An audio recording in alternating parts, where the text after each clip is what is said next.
Hello students. तो आज हम लोग पढ़ने जा रहे हैं structure of atom, class 11, unit 2, topic aufbau principle. Aufbau principle में अफबाउ वर्ड एक जर्मन वर्ड होता है और इस वर्ड का मतलब होता है कंस्ट्रक्शन और बिल्डिंग अप। अफबाउ प्रिंसिपल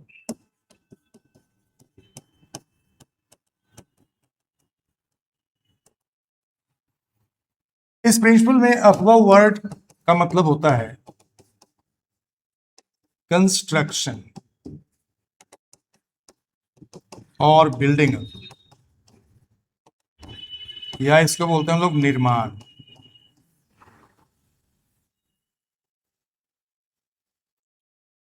जब हम लोग कोई निर्माण करते हैं या कोई कंस्ट्रक्शन करते हैं तो पहले क्या करते हैं? ग्राउंड, फिर फर्स्ट, फिर सेकेंड, फिर थर्ड, फिर फोर्थ, मतलब लोअर से हायर की तरफ जाते हैं। यह प्रिंसिपल कहता है कि इलेक्ट्रॉन जब एटम में ऑक्युपाई करते हैं in orbital, they have tendency to occupy in minimum energy orbital first. Electron की टेंडेंसी होती है सबसे पहले कम से कम एनर्जी के ऑर्बिटल को भरने की, और जब मिनिमम एनर्जी का ऑर्बिटल ऑक्युपाइड हो जाता है, फिल्ड हो जाता है, तभी इलेक्ट्रॉन उससे ज्यादा एनर्जी के ऑर्बिटल में जाता है। तो मिनिमम एनर्जी का ऑर्बिटल और हायर एनर्जी का ऑर्बिटल कौन सा होगा, इसको हम लोग कैसे पहचानेंगे? उसके लिए एक रूल है, N+L रूल। N+L रूल ये कहता है कि जिस ऑर्बिटल के लिए N+L कम होगा उसका एनर्जी कम होगा, और जिसके लिए N+L ज्यादा होगा उसका एनर्जी ज्यादा होगा। 1s के लिए N+L का वैल्यू निकालेंगे तो 1 + 0 1 आएगा, क्योंकि आप जानते हैं s के लिए l का वैल्यू 0 होता है और n का वैल्यू 1 है। 1 + 0 1 हो गया। 2s के लिए N+L निकालेंगे तो 2 + 0 2 हो जाएगा, और 2p के लिए निकालेंगे तो 2 + 1, p के लिए l का वैल्यू 1 होता है और n का वैल्यू 2 है, तो 2 + 1 का मतलब कितना हो गया? 3। 2 + 1 = 3। और 3s के लिए N+L निकालेंगे तो 3 + 0 3। तो जिस ऑर्बिटल के लिए N+L सबसे कम है उसका एनर्जी क्या होगा? सबसे कम, यानी कि 1s का एनर्जी क्या होगा? सबसे कम, क्योंकि N+L सबसे कम है, 1 है। 2s के लिए N+L ज्यादा है इससे, तो इसका एनर्जी क्या हो गया? ज्यादा हो गया। 1s से ज्यादा एनर्जी 2s का, क्योंकि N+L इसका ज्यादा है। 2s से ज्यादा एनर्जी 2p और 3s दोनों का होगा, क्योंकि इसके लिए N+L 3 है। 2 + 1 3, 3 + 0 3। तो 2s से 2p का भी एनर्जी ज्यादा है और 3s का भी एनर्जी ज्यादा है। लेकिन 2p और 3s दोनों के लिए N+L सेम है। जब 2p और 3s दोनों के लिए N+L सेम हो गया तो इस कंडीशन में जिस ऑर्बिटल का n का वैल्यू कम होगा उसका एनर्जी कम होगा, जिसका n ज्यादा होगा उसका एनर्जी ज्यादा होगा। तो 2p के लिए n का वैल्यू क्या है? 2 लोअर है, और 3s के लिए n का वैल्यू 3 हायर है। यही है कारण कि 2p का एनर्जी लोअर और 3s का एनर्जी ज्यादा बताते हैं। जब N+L सेम हो तो n का वैल्यू ही डिसाइड करता है ऑर्बिटल की एनर्जी को। N+L जब कभी भी सेम हो जाएगा तो ओनली n का वैल्यू से डिसाइड होगा एनर्जी ऑफ ऑर्बिटल। तो 2p का एनर्जी लोअर और 3s का एनर्जी हाई, और उससे ज्यादा एनर्जी का कौन सा होगा? 4s, और फिर कौन सा होगा? 3d, और फिर आगे आप सोच सकते हैं N+L का सम करके किसका एनर्जी कम होगा, किसका एनर्जी ज्यादा होगा। अब इसके लिए आपको एक शॉर्टकट मेथड बताया जाता है कि आप जब कभी इलेक्ट्रॉनिक कॉन्फ़िगरेशन लिखेंगे तो हमेशा N+L आपका करना ना पड़े और आप इलेक्ट्रॉनिक कॉन्फ़िगरेशन आसानी से लिख पाए। तो उसके लिए आप क्या करते हैं? ऑर्बिटल को अरेंज करते हैं कुछ इस तरह से। फर्स्ट सेल में सिर्फ 1s सब सेल होता है, सेकंड सेल में s और p दो सब सेल होते हैं, d नहीं होते हैं। थर्ड सेल में 3s होते हैं, 3p होते हैं, 3d होते हैं, f नहीं होता है। और फोर्थ सेल में 4s होते हैं, 4p होते हैं, 4d होते हैं, 4f भी होते हैं, और बाकी सब में spdf सब होते हैं। फिफ्थ में 5s, 5p, 5d और 5f होते हैं, और 6 में 6s, 6p, 6d और 6f होते हैं। 7 में 7s, 7p, 7d और 7f होते हैं। अब इसमें किस ऑर्बिटल का एनर्जी कम होगा और किस ऑर्बिटल का एनर्जी ज्यादा होगा, हम लोग कैसे अरेंज करें? तो देखिए n+l इसका सबसे कम होता है 1s का, तो इसकी एनर्जी सबसे कम होती है और इसको सबसे पहले भरा जाएगा। उससे ज्यादा n+l 2s का होता है, तो हम लोग 1s के बाद 2s को भरेंगे, पहले 1s को भरेंगे फिर 2s को भरेंगे।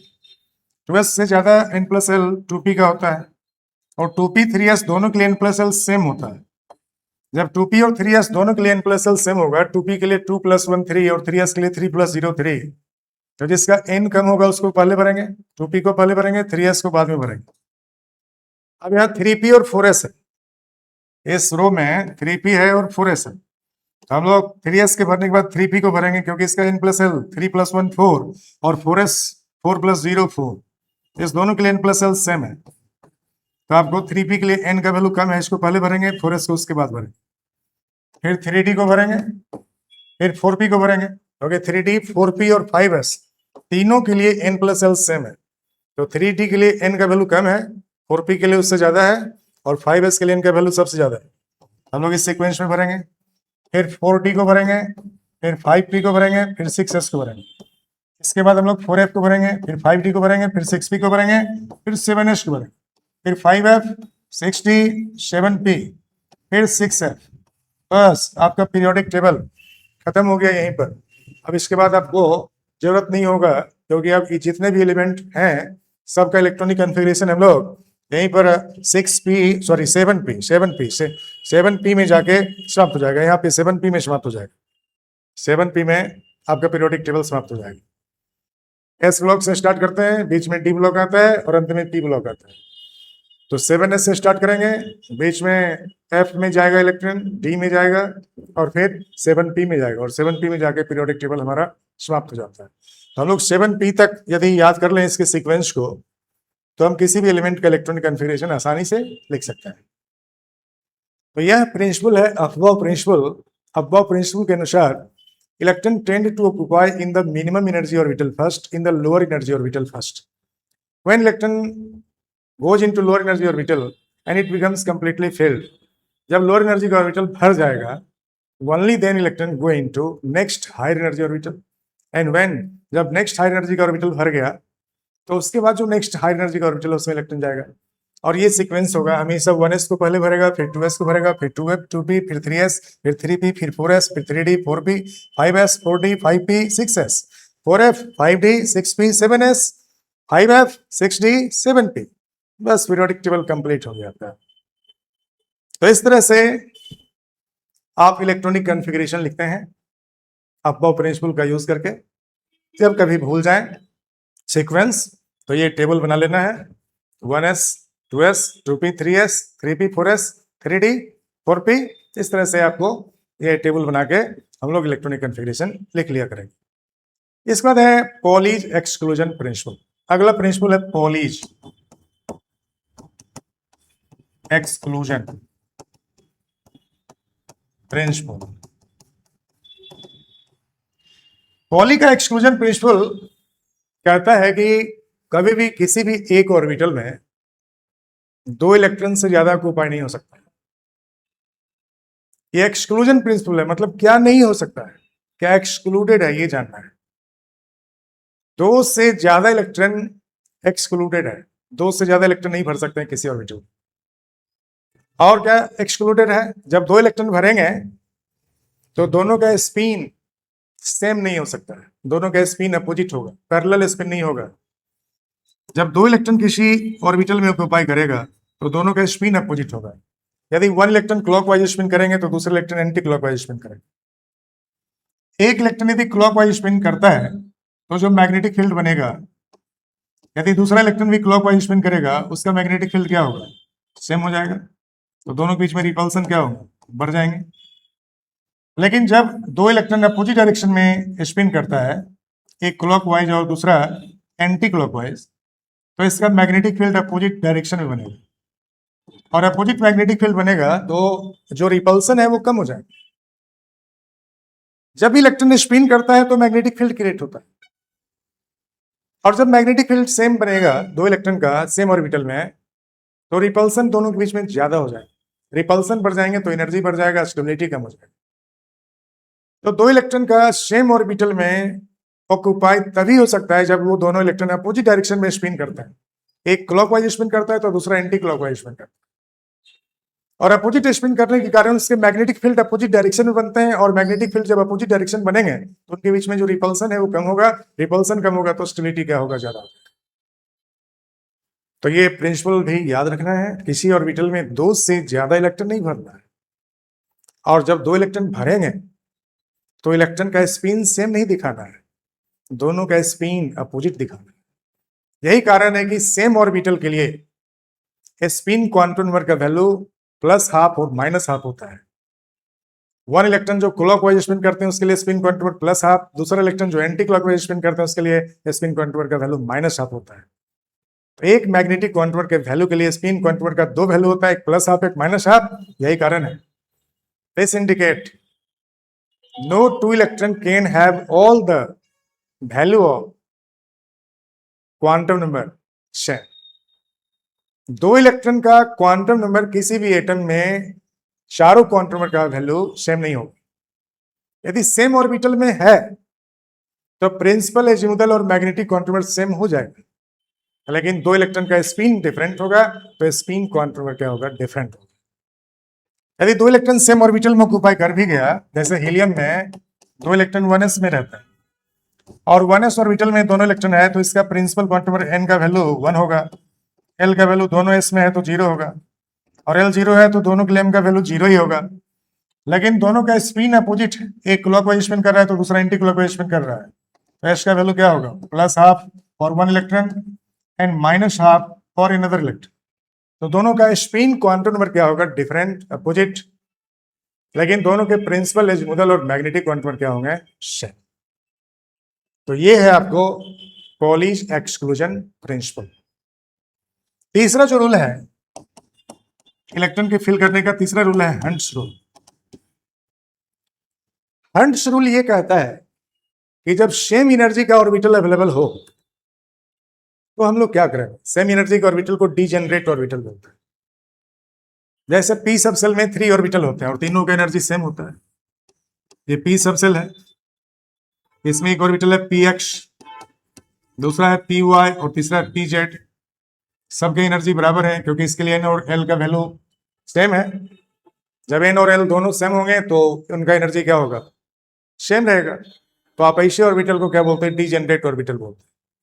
और इस डीजेनरेट ऑर्बिटल का अवेलेबिलिटी जब होगा तो इलेक्ट्रॉन का फिलिंग इसमें कैसे करेंगे। हंट्स रूल यही कहता है कि जब आप यहाँ फर्स्ट इलेक्ट्रॉन भरोगे तो क्लॉकवाइज एंटी क्लॉकवाइज भर दो। जब दूसरा इलेक्ट्रॉन भरोगे तो जिस तरह का स्पिन यहाँ है उसी तरह के स्पिन के साथ दूसरे इलेक्ट्रॉन को उसके बाद वाले ऑर्बिटल में भरना है। तीसरे इलेक्ट्रॉन को फिर सेम स्पिन के साथ इसके बाद वाले में भरना है। और जब ये degenerate orbital completely half field हो गए, मतलब सब में एक एक इलेक्ट्रॉन भर जाएगा विथ पैरेलल स्पिन, तभी इलेक्ट्रॉन का पेयरिंग कराना है। और इलेक्ट्रॉन का जब पेयरिंग होगा तो अपोजिट स्पिन के साथ होगा ओनली। यानी कि जब किसी के P में 1 इलेक्ट्रॉन हो तो P में 1 को आप ऐसे दिखा सकते हैं, ये P1 कॉन्फ़िगरेशन, P1 NP1, ये NP सबसेल है, इसमें 3 ऑर्बिटल है px py pz।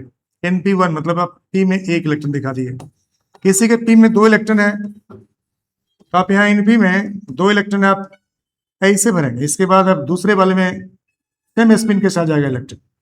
और जब NP3 रहेगा तो फिर तीसरे इलेक्ट्रॉन को अब इस दोनों की तरह ही भरना है। जब तक कि पूरा पूरा सिंगली ऑक्यूपाइड नहीं होगा तब तक सब में एक एक इलेक्ट्रॉन ही भरना है।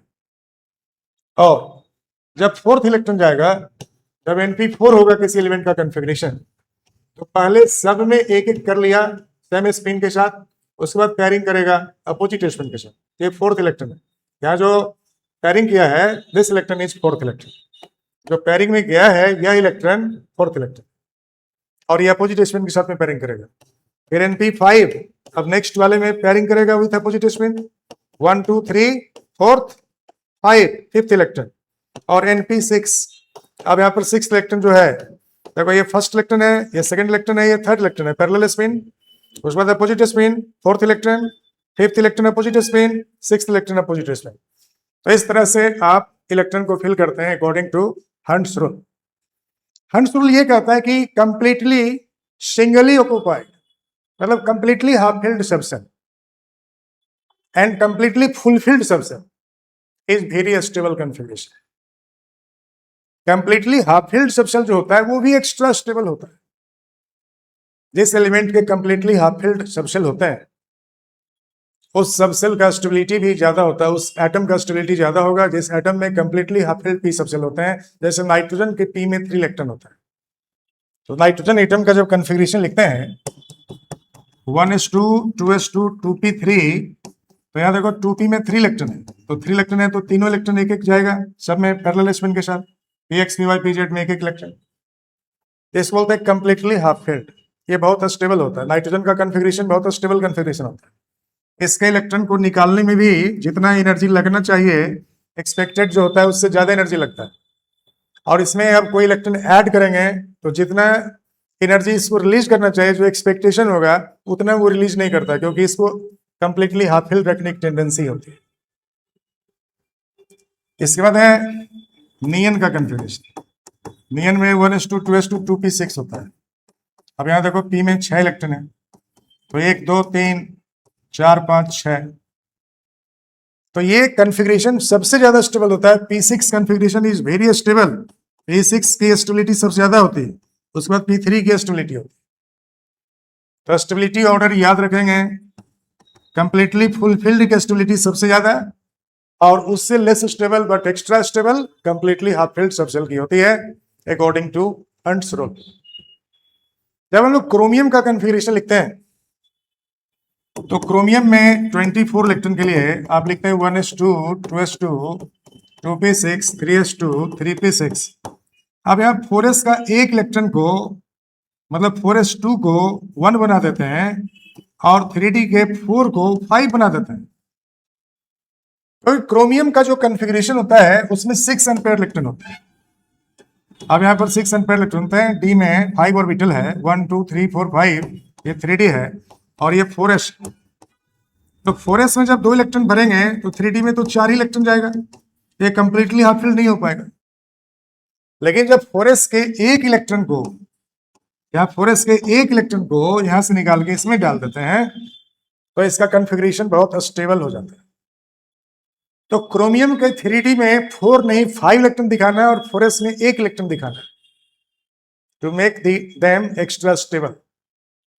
क्रोमियम का कॉन्फ़िगरेशन जब भी लिखेंगे तो 4s1 3d5 completely half filled subshell होने के कारण अब ये ज्यादा स्टेबल हो, ये इस कॉन्फ़िगरेशन में ऑक्युपाइड करते हैं electron 4s1 3d5 4s1 3d5। अब 4s भी कंप्लीटली हाफ फिल्ड है और 3d भी कंप्लीटली हाफ फिल्ड है, दोनों कंप्लीटली हाफ फिल्ड है, एक्स्ट्रा स्टेबल हो गए।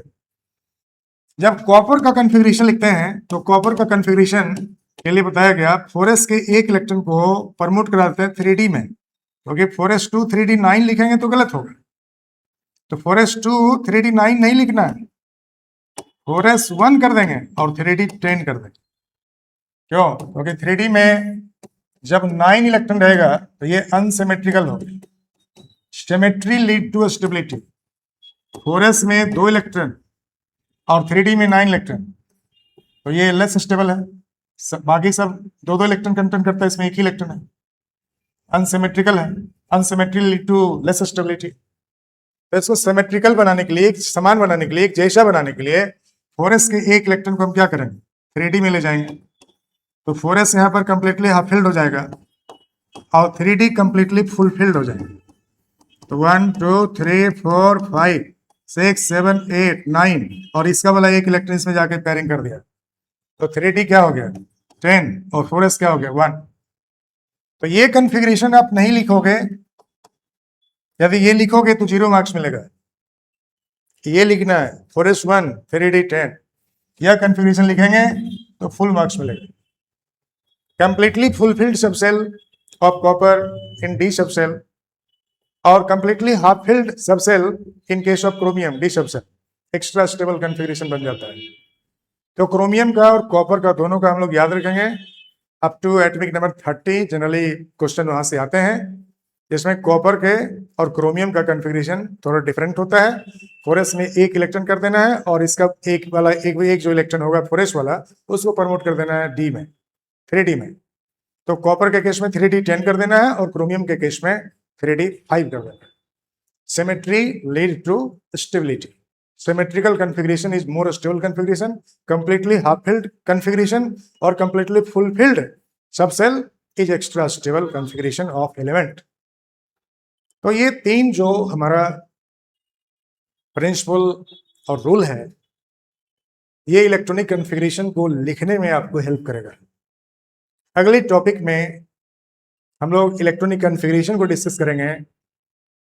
जिन बच्चों ने सब्सक्राइब नहीं किया हमारे चैनल को, कृपया वो सब्सक्राइब कर लें। अगला वीडियो में इलेक्ट्रॉनिक कॉन्फ़िगरेशन लिखने के लिए हम लोग सीखेंगे और इसके बाद हम लोग स्ट्रक्चर ऑफ एटम को बाइंड अप करेंगे। स्ट्रक्चर ऑफ एटम के बाद नेक्स्ट टॉपिक स्टार्ट करेंगे, periodic table. Thank you so much.